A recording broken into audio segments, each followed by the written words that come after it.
finally did it, ladies and gentlemen. He finally did it. He got a haircut. He also realizes that this whole filming pickup videos at different points and putting them up at different times kind of sort of makes you forget what you actually showed in a pickup video. So I am just showing everything I got in that box and we're just running through it. So get comfortable, get a drink. This is going to be a marathon. And some of this, I apologize if I've brought it up before. I don't remember. Hey everybody, Alex here, and welcome to another pickup video. And the Diet Coke is backwards. I got 3 here. That's how confident I am this one's going to take a minute. Not that they never do. All right, so we're not wasting any time. EverDrive stuff. We got Toa Plan Arcade 4. I am pretty sure I showed this one before because it contains, most notably, Drogon Snow Bros 2, which is actually just getting a Switch release now. And Knuckle Bash is another good one. And then there was a third one on here that, Grindstormer. Who could forget Grindstormer? Grindstormer is actually really difficult. This one I may have showed before. These were 2 homebrews on the Genesis that, honestly, I was thinking about importing from, I think they're from Spain. They're side-scrolling action games. Sega Lord X did a review on both of them, with I think it's Life on Mars being Metal Dragon is the first one, I believe. And he had pretty positive things to say about it. I think Gaming Off the Grid reviewed one of them as well.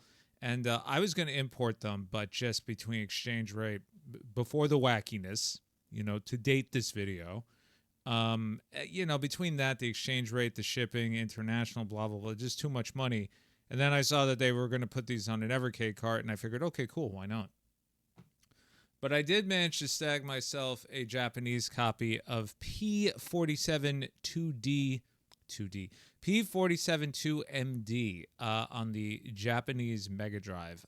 This is a Jaleco shooter that was previously unreleased on consoles, which I think is, I may be incorrect here, but I do believe this is actually on the Turbo, or the PC Engine rather, in Japan. It was supposed to come out on the Genesis, and it never did, but it was in the arcades, and this is a reissue that Retrobit is doing alongside, I forgot the name of the Japanese arms, City Connection, who have been doing a bunch of these Cotton reboots and stuff on Switch, and everybody says they're bad. I don't feel the delay. That's just me. But why did I go with the Japanese version? Truthfully, it was less expensive. And also with PlayAsia, I had some coins I had to burn, and they had a free shipping thing. And now, apparently, depending on the tier of your membership, for unfortunately how often you shop there, you get a pre-order discount, which seems to have a cap per month. And this game counted, so I got 10% off of that on top of it. One thing I used to do with PlayAsia, and I can't really do it anymore, and it's kind of annoying, is, as I've mentioned before, I will build a cart, so I get kind of like a care package, once a month sort of thing, because I'm just, let's be honest, none of this shit getting played immediately, right? They used to charge you 7 days before it went out. Now they charge you right away before it even goes out, so I wasn't aware of that until one day I went to check my credit card balance. I was like, yo, what the hell did I? And I was like, oh, so little by little, I've actually been canceling them and putting them back up like a week or 2 before, just because I'm just like, I mean, listen, you get the 5% off regardless, but for the pre-order stuff, I find I'm going to wait a little bit closer to when stuff actually comes out. But I did pick up a copy of Disney Music Parade Encore. This was previously Japan only. It did not translate into English. This Asian version does. And this is a rhythm game in the style of Groove Coaster. I think Imagineer and Jasrak. I think it's originally a mobile game, if I remember correctly. It's very nostalgia heavy. However, as you all furiously type, it is remixes of classic Disney music, not so much like the MIDI stuff or the gamifying that you would see in a Kingdom Hearts game. It's kind of like the House of Mouse, but it's modernized with Glee club style singing, stuff like that. Unfortunately, there's no EDM. but it's actually really good. The song variety, there are a ton of songs, and there's not a lot of songs at the same time. Like, there's, the Winnie the Pooh theme. I believe A Whole New World is on there, but it's a remix version. Never Had a Friend Like Me is on there, but it's a different version. That may be due to licensing. Maybe they're doing that for the sake of creative licensing in terms of not having to pay, Randy Newman for the Toy Story songs. I have no idea. But it is quite fun, but I will be honest with you. I am planning to do a Games I Finished video specifically on rhythm games because I do play a lot of them and just don't talk about it.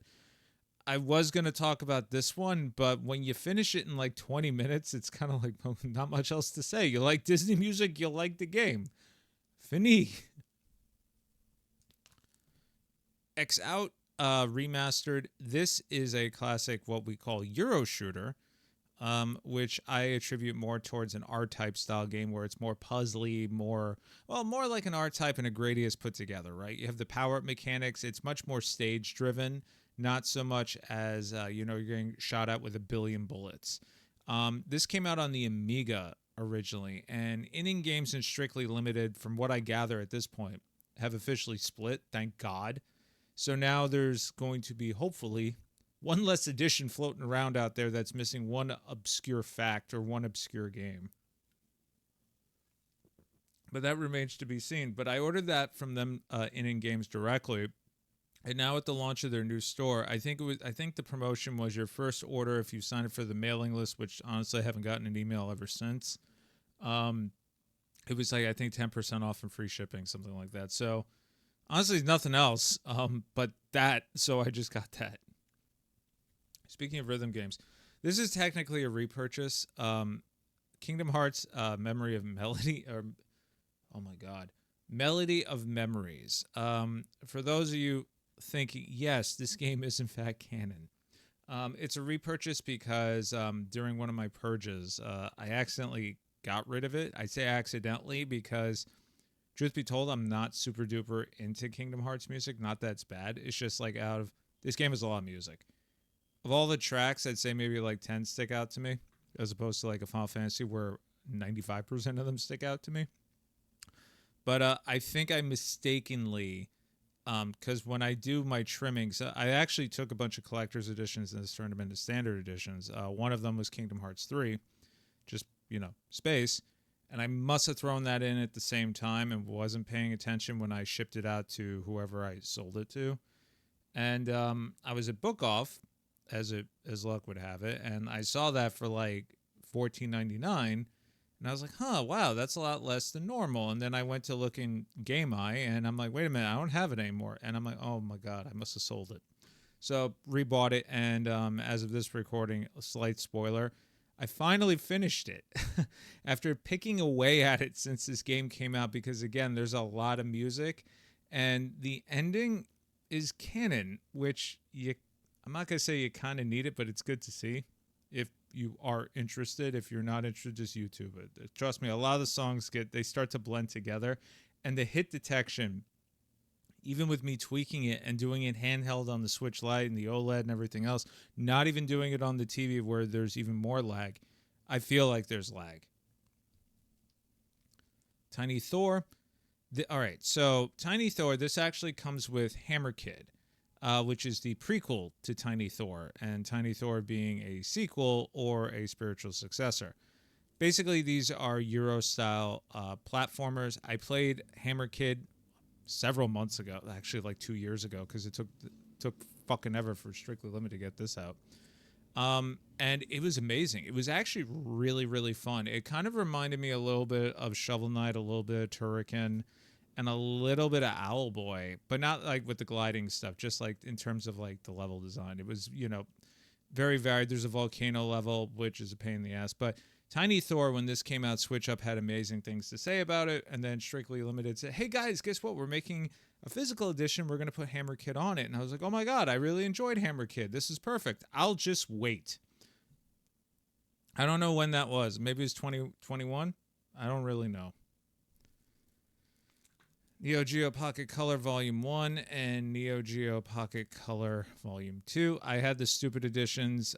Ironically, as much as I thought I would never, ever, ever get rid of a stupid edition of anything Neo Geo related, those fuckers just took up too much space, you know? And to be honest with you, all the tchotchkes in there, they were cool, but if honestly, if these stupid editions are like a collection, like Neo Geo Pocket Color games, for instance, and they're in a big ass box, as opposed to sitting on my shelf of stuff I should really play, it ain't never gonna get played. I mean, I've played Dark Arms on this, and I finished it for Halloween a couple years ago. It's a really good game if you've never checked it out. But I haven't touched the rest of them, you know. Even though I have played like the fighting games, of course, but I never finished the Metal Slug games or anything like that. So parted ways with those. The Japanese one and the PAL version. Obviously, I didn't go with the NTSC because, truthfully, way less expensive. Especially when I think it was is it Pixel Heart? Yeah, Pixel Heart had like a spring sale, so I actually got that for I think the equivalent of 14 euros, and I also did the same to get Gisant, which is the Don't Nod mountain climbing game. This was like I think $15 because they cut it in half, when this usually goes physically for about 40-ish, I think, after conversion and shipping. This has been on Game Pass a minute. I've been meaning to play it and just haven't gotten around to it. And I actually never downloaded it. I just keep looking and going, I should really play that one. It looks like it'd be really fun. So seeing it for this price, I was just like, okay, now it's going to sit on the shelf of shit I really should play, and maybe I will actually play it. But what I did actually play is Xenoblade Chronicles Cross Definitive Edition, and I have finished this as of this recording. And I will say, as somebody who bounced off of the original one on the Wii U, just because, and mind you, I have since played Xenoblade Chronicles 2, 3, and the assorted DLCs that go with them and expansions. Going from the original Xenoblade into Cross was very jarring. This is way more MMO. The story is much more of a backseat. It is more about I want to say survival exploration minus the survival, because that's really what it is. You are on a new planet and basically giving your circumstance, your task with exploring. That is your motivation to continue on. And the story that takes place is set up for the purpose of you having a reason to explore. Hey, there's a life support system that, landed somewhere else and we got to find it. They tell you this right in the beginning. And then hijinks ensue. But in all honesty, the hijinks are kind of just a means to causing a little bit of a climax towards the end.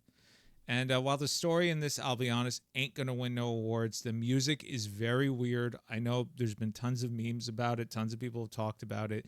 It does kind of grow on you. I feel like this game was an experiment to see what Monolith could do with the Wii U in preparation for Xenoblade Chronicles 2, because I definitely see some bits and pieces that they adopted into the future ones. And then maybe by doing it as a cross, they were able to get away with telling Nintendo, yeah, it's technically a spin-off, like a tech demo thing. Not having the gamepad, you don't even notice it. Are you bouncing in and out of menus a lot? Sure, but it's really they figured out a good way to do it. The extra story, I will be honest. When I started it, I beeline through it. It's nonsense. It is purely there to tie all these games together. I'm sorry to say it. That's really what it is. The writing is completely different. Obviously, this was written back in like 2015, and now here we are in 2024-ish, 2025, adding to it, So it feels like not a different person was writing it. I'm not entirely sure, but a different voice was creating that narrative. And to me, it was very obvious. I was like, okay, that makes sense. I could see why they did that. Okay. Well, I kind of like the old ending more. Like, it felt more authentic, I think. Now, is this them rewriting for the purpose of future games? Maybe. It makes sense. I totally get it. It's just, me looking up the old ending, because you do get the original ending in this one too. Looking up the old ending, watching the new ending here, and then playing that epilogue chapter. the old ending really puts a nice bow on everything, and this one kind of undoes it. But still worth a play. I put in, I think it was like over 70 hours and a day, maybe 80. And it's a very fast 80.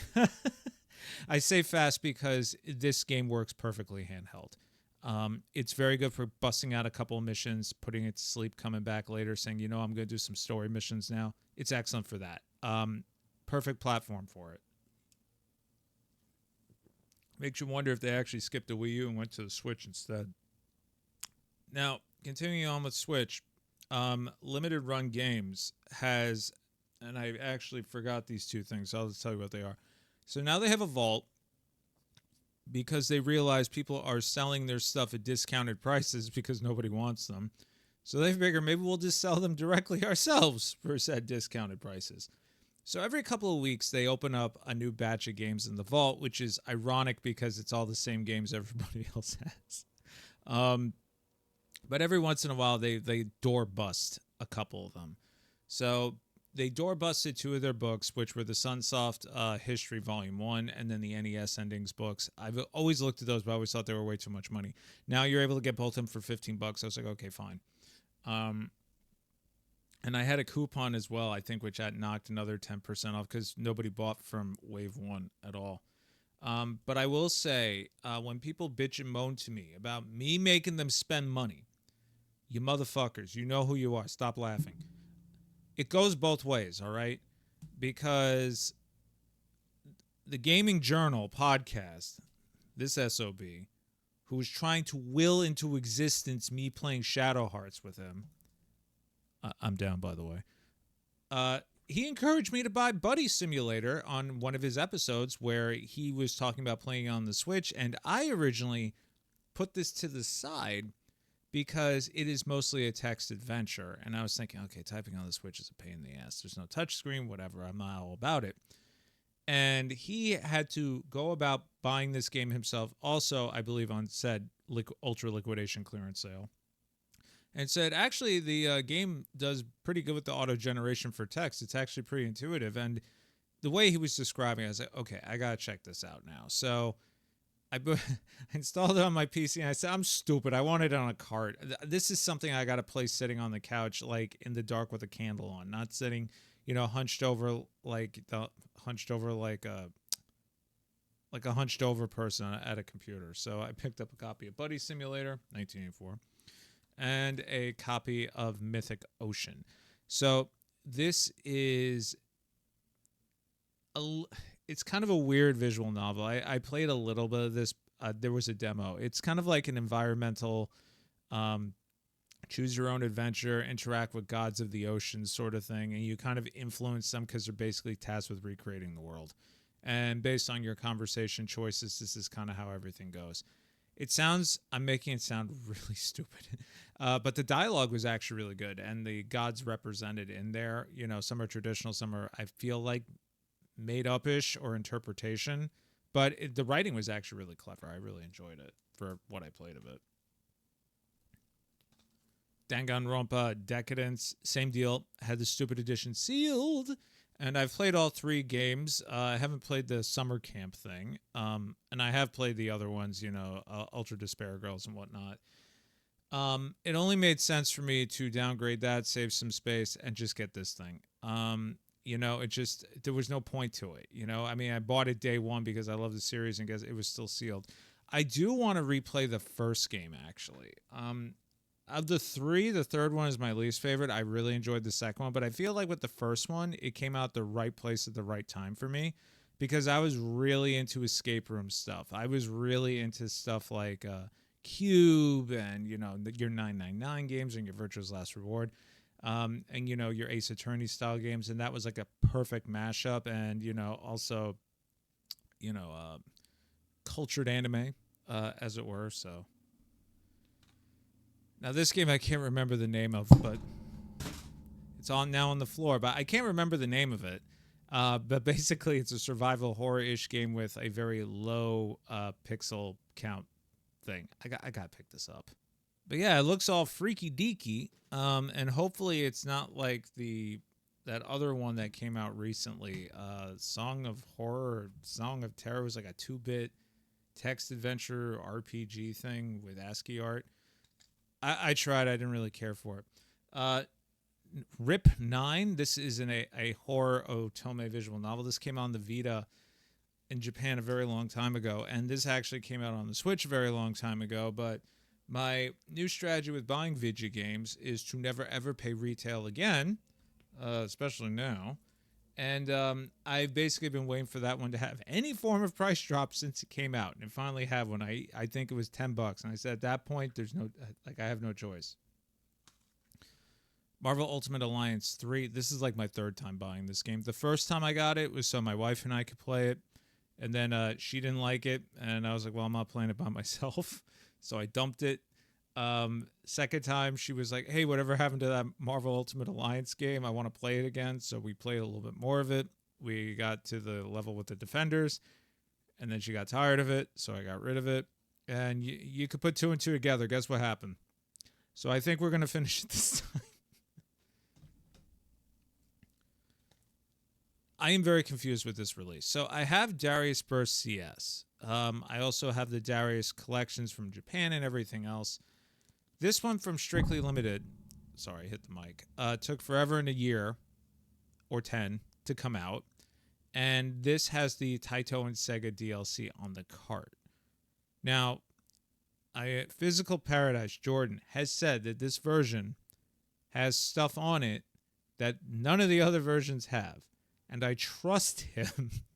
So VGP, doing the Lord's work, decided to carry this game, and I got this along with something else. But the Darius Burst series, any of the iterations, it's been coming out ever since the Vita. And I even think VGP has copies of the Vita one in stock if you're interested. Excellent, not compilation, but celebration of the Darius series, or the fish shooter things,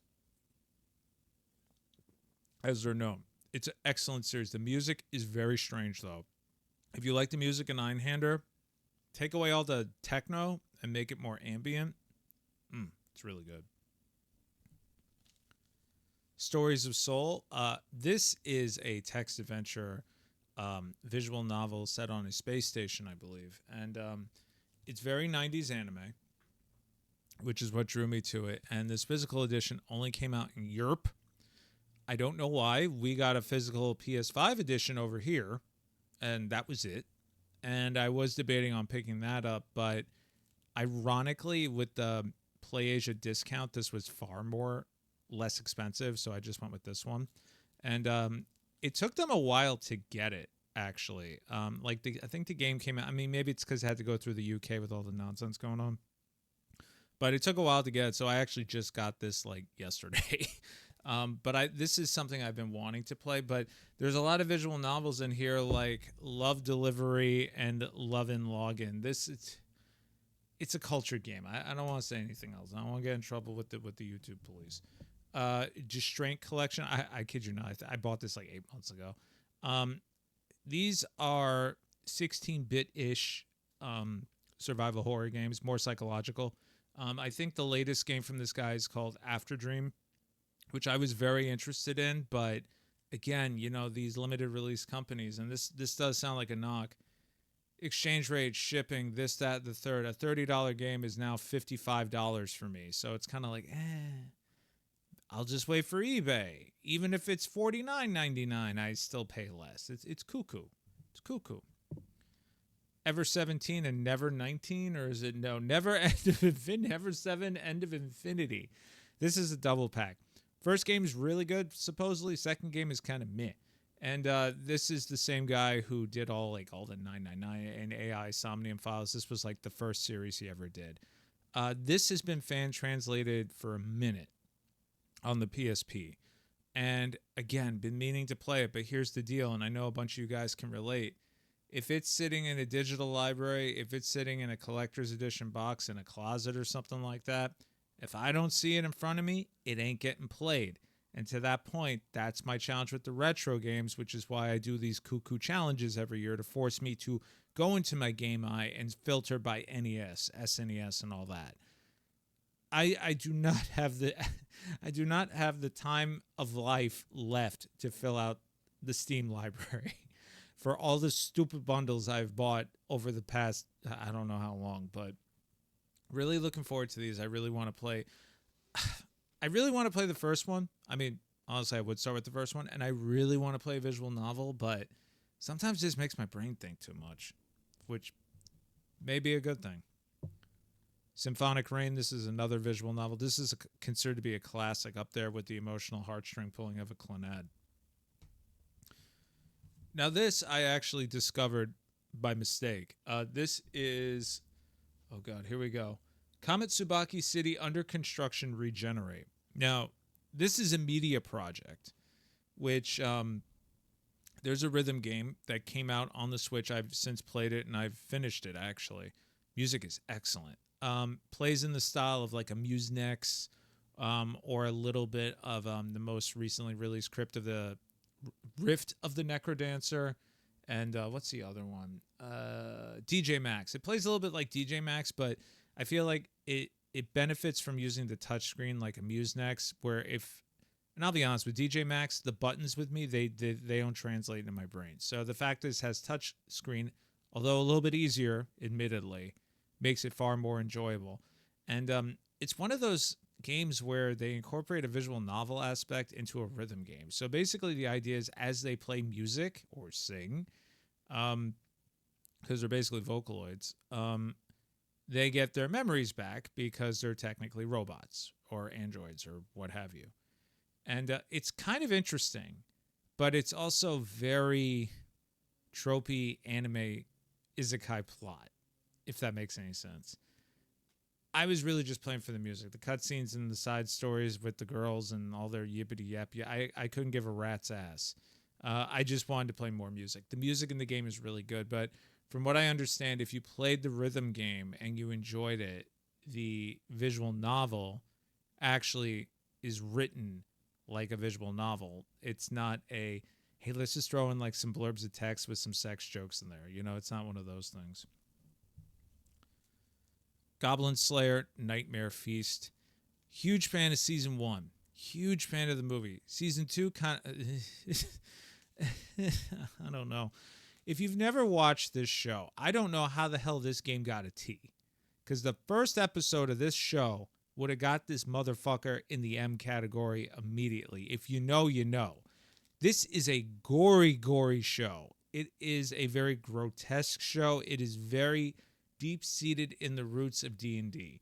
And essentially, the main character, the Goblin Slayer, is a super powerful warrior who only fights goblins because he hates them to death. And there's a whole big reason behind it. But basically, they're like, oh, there's a dragon, this, that, and third. He's like, nah, there's no goblins. I ain't doing it. And that's kind of like the whole thing. He ends up with a party. It's very like kind of D&D in design. And they basically go on like these little adventures with an overarching narrative. If you are interested in that, the movie's quite good as well. You can just watch it standalone. This game plays like a strategy RPG a la Final Fantasy Tactics. As a fan of the show, I thought this would be cool. This came out in Japan a very long time ago. Was supposed to have English, and then there was some wackadoo nonsense with the localization because Red Art Games put this out. And now I finally have it because I was also waiting for it to go on discount because a lot of people said, you know, is it good? Yeah. Is it amazing? Okay. Is it a licensed game? Yeah. So, you know, should you pay full price? Wizardry and the Five Ordeals. If I remember correctly, this is a new Wizardry game or it's a remake of the 5th Wizardry game. These are hard as balls. First-person dungeon crawlers, which started in the U.S., faded into obscurity, and then shot through the roof in Japan because of the way they were done, and then they came back over here, and now everybody loves Wizardry again.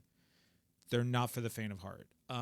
The only other game I could think of that is up there in the same difficulty is another Wizardry game, and the Darkspire. They're just as hard. Octopath Traveler 1 and 2. I had the stupid edition, parted ways with it. As cool as it was, I never took any of that shit out. I just played the game. Really enjoyed the game, and fact of the matter is I have Octopath on the PS5. I've been looking to play it, And I'll be honest, as of late, as much as I really want to play my PS5, and yes, I have a Portal, my wife uses the PS5 as the streaming deck, right? So, and this is a very first world problem. It kind of annoys me and cracks me up at the same time when I see her sitting in front of a big, nice HD television with a surround setup and she just has her phone up and she's watching Netflix. I'm like, what in the. Use the PS5. And she's like, no, because you maybe want to play games. I'm like, just use the PS5. It's fine. So I thought, hey, they're doing this double pack. I'll play it here. It's fine. Technically it's a turn-based RPG. Am I gonna miss the 60 frames? Maybe some of the cool animations, but I think I'll live. The Taito LD game collection. All right, so preface here. Only 2 games on here have English, and they're subtitled. That would be Revenge of the Ninja and Time Gal. The third one, which is a Submarine 999 game. Is it Submarine 999? No, I'm sorry. It's oh Jesus Christ. Starship Space, the thing with the Japanese cruiser in space. Oh my god, I forgot the name. Star Blazers. Yeah, I think it's Star Blazers. That game is not in English, subtitled or otherwise. These are oh boy, here we go. These are quick time event, laser disky, full motion video games with anime. Time Gal and Revenge of the Ninja came out over here on the Sega CD. I had both, and they went for a ton of money. I saw this, and this game originally came out for like $80 in Japan. And I was like, these games are like 20 minutes long. They are not worth that much. So I was waiting for PlayAsia to put it on sale, and they never did. Amazon Japan coming through. Translation with the currency. And somehow, Amazon with their wacky algorithmic discounts that last for 20 minutes, this bad boy was 33% off. So it was like, I think came out to like $50 flat. So I said, all right, that's it. Pulling the trigger, got rid of the other 2. So when these collection videos I've been filming over the past month eventually come out, as I keep saying in all of them, if you're like, where the hell is this game? How does he not have this game? It's because of stuff like this. Dreadout Remastered. So I bought Dreadout 2, started to play Dreadout 2, not realizing it was Dreadout 2. So I stopped and decided to wait for this collection to come out, which got delayed several times. This has the first Dreadout, and then it also has like this weird prologue side story thing. And this game here I discovered on Woot, and I actually never heard anything about it, and I read the description. It sounded very interesting. And I'm going to read it off here out of the Gaming Journal podcast. A tale about knowing when to go and start over. Follow Isla as she searches for her lost brother in these strange forbidden lands. Gather items, manage resources, and discover a profound narrative as you explore uncharted territories. And then we go into French, which I won't butcher. And then we go into Italian, which I can also butcher, but with a little bit better pronunciation.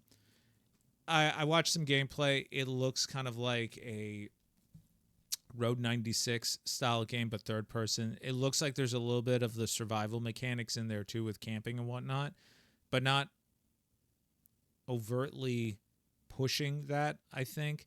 So I figured, I think it was $24, and I figured, like, yeah, for that, I'll check it out. Conscript, this is a 2D-ish, like I almost say, like the original Soul Reaver style. I want to say survival horror, but it's more like wartime horror. This takes place during World War I in the trenches. And this has been out for a long time. It's been on every platform. Somehow the Switch version has hitching. I don't know how. And I've been waiting for this to get a price drop. It finally got one, so I pulled the trigger on it.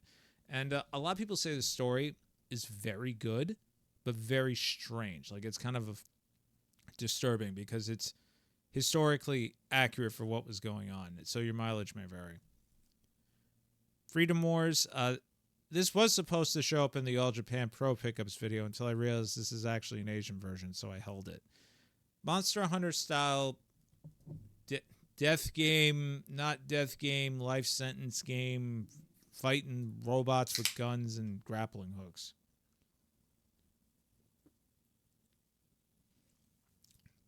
I played it on the Vita back in the day with people. And honestly, I'm so hit or miss with Monster Hunter style games. This is like one of those things where I knew enough people picking this up that I thought, okay, I'll check it out. Raven's Watch. This has been out in Steam. It's been discounted all to hell. Everybody says this is an excellent roguelike game. If you liked Hades, if you like, I think it's called Blood Gods, the one with the demented looking guy with the face. You can see the art style is very similar. Same guys. I played a little bit of that. I really enjoyed it. Hades being my favorite because I feel like Hades is approachable on like 95% of these. And everybody said this game is actually really well done. It came out of nowhere and nobody said a damn thing. And this was also discounted on Whoop for like I think 33% off. Pumpkin Jack, if you have never played this game, I played this and finished this for Halloween several years ago. And I was waiting for VGP to get this physical in so I could order it, which I did. If you've played and enjoyed Medieval, play this. This is a better version of Medieval. I said it. It's a better version. It's really cool. It's really fun. It's some of the level design's a little simplistic, but it's not so much simplistic due to like lack of resources. It's like this is how it would have looked like. This is how it would have played. And if you're into that and you want a nostalgic 3D-ish platformer, you gotta look this one up. It's excellent. I played a little bit of this thing, this Flintlock budget Soulsy game on the Game Pass, and I kind of liked it. And this was on sale for $14, so I was like, all right, I'll check it out for $14. How bad could it be? And you may be like, well, why don't you just play on Game Pass? I don't like getting hunched over a desk when I sit at a desk all day, even with the laptop, and I don't have a Steam Deck anymore. Which I'll be honest, it's a first world problem. I kind of regret it at this point, but at the same time, even with me having a very capable laptop, which does run this very well, it gets really hot. I'm not, and I don't even mean like the actual laptop. It just gets hot. Like, you know, they crank the heat here. I can't have everything on at the same time. Raiden Nova. This is getting an NTSC release in a couple weeks, I think. But you know what? This is like $20 just, and it has English on it. So this is a twin stick style shooter of Raiden with all the upgrades and all that stuff that you may be used to. And Raiden is a very tried, true, and tested shmup series. I have varying mileage on it. I love the fourth game to death. I think it's outstanding. The fifth game I thought was a boring mess, and the third game is just really too fucking hard. Raiden Legacy, oh, that is the best one as far as I know. As far as it is to me, that is the best one. And that's a good that's a trilogy too. Shockman, Shibubi Man, or whatever it's called. This is one of those retro re-releases from Retrobit. I did have the Japanese version of this that came out a very long time ago, and which they made it, you know, same thing, just on a cart but without English. And this version honestly just looked way cooler. Pretty much the only reason why I bought it. Astique, I may have shown this one before, otherwise known as the Changeable Guardian Astique. This is a side-scrolling shmup. I saw this on John Riggs' channel, and I was like, holy hell, why do I not know about this? I looked it up. They had pre-orders up still for like a second batch.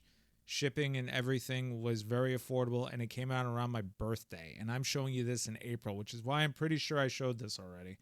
And I was like, okay, happy birthday to me. I bought myself an NES game. You can also buy a Famicom version if you prefer. And I think there was also a ROM if you want to use like EverDrives or anything. Farmagia. This came out like a wet fart with no marketing. May have shown this one. It kind of reminds... So it's a farming action dungeon crawling RPG with the guy who did all the art for Fairy Tail. I think he wrote the story too. Never watched the show other than like 2 episodes, and I couldn't be bothered. Not that it was bad, just I couldn't be bothered. But watching gameplay, it's one of those games where, to me, the gameplay looks boring. But I thought the same thing about Pikmin back in the day until I actually played it. And I was like, okay, like now the gears are turning in my head, like the strategizing and all that stuff. And I absolutely adore that series. Pikmin 4 came out, I marathoned that thing with absolute delight. watching a lot of gameplay with this and seeing how you kind of tailor your party around the monsters you grow. Okay. A little bit of resource management. Okay. Planning out a party. Okay. Yeah, this is kind of like a anime-ish Pikmin. I think I can get behind this. I still have to play Little King's story, by the way. But as I can kind of get behind this, and I watch the combat, and Noisy Pixel's like, the combat's very basic. I'm like, okay, Pikmin, you're kind of just, zerging stuff, throwing red Pikmin at everything and hoping they fall down. But he said, there's a little bit of a dodge mechanic and all this other stuff. So I was like, okay, all right, fine, I'll bite. And Woot had this for 50% off. I was like, all right, fine, let's do it. And then the last one, let me get the fuck out of here. Cuisiner. This is another roguelite Hades-style game, but it's a restaurant sim because instead of like Moonlight where you go down there to find stuff to sell at your shop, you go down there to find stuff to sell at your cafe. It's very cutesy. And from what I understand, it made a big splash in the cozy gamer crowd until they played it and realized the combat was actually really deep. So I think they tweaked it around to make it a little bit more accessible. It looks very cute and very charming, but the dungeon crawling looked fun to me. And same deal. I was waiting for this one to get a price drop, and it eventually did, so I grabbed it. And I don't know. See, and here's the thing. This is a lot of shit. Like, let's just be real here, right?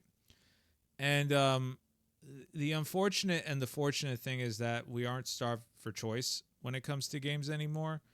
But at the same time, too many just fucking come out, dude. Like it's enough. Like listen, I know people, I know companies have to make money, they have to pay salaries, they have to show a bottom line, all that stuff. Pump the brakes, smell the roses, eat a peanut butter sandwich. This is getting ridiculous, man. All this stuff. By the time I get to some of this stuff, we may as well be on PS8. But same token, some instances like, your Steaks. When it's out, it's out.